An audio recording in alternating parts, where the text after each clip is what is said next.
I'm fascinated by emerging leaders who clamor after and who strongly pursue leadership positions for the wrong reasons. I'm always fascinated because they pursue these titles and this exposure and this power for reasons that really aren't healthy and honest.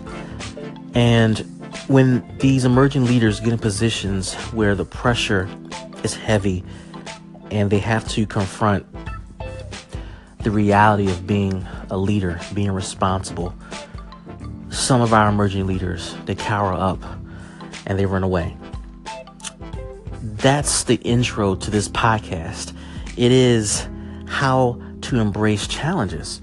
We all have challenges, whether you've been in leadership for a little while or you're a seasoned leader. We all have challenges. And what we all have to confront is how to embrace them and how to deal with them because we can't avoid them. Here are 3 things that come to mind in terms of how to embrace challenges. And in fact, let me just switch gears a bit. How about let's talk about why we need to embrace challenges.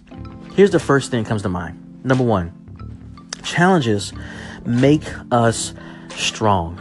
You know, when you work out and go to the gym or you engage in any physical activity that challenges or puts pressure on your muscular system, it creates what we feel as pain. And it's funny, you start that process and people who've been doing it for a while tell you it's just mental. It don't feel mental in the moment, right? But the more you do it, the more you exercise, the more you work out, you realize, yeah, it's mental. I'm going to overcome this pain because it's in my head. When I started biking and I started climbing hills, it was tough for me. It was almost impossible. But now as I get on my bike and I see a tough hill coming up, I remind myself my body's going to scream at me in a minute, but it's all mental. So I rely on my mental state because I know I'm much stronger than the supposed pain I feel in the moment. Leadership is the same way. The challenges you go through make you so much stronger, so much better. Because now you're able to withstand pressure and you actually run towards the pressure because you're not afraid of it. Here's a second reason why we might want to embrace challenges. They make us smart. The more things you go through, the more educated you become on how to navigate challenges that are the same or look similar in nature and design. It is this intelligence that makes you capable of leading yourself and leading other people through any challenge that confronts you. It is the things you go through in the past that gives you the confidence to build on something when you have nothing else to lean upon.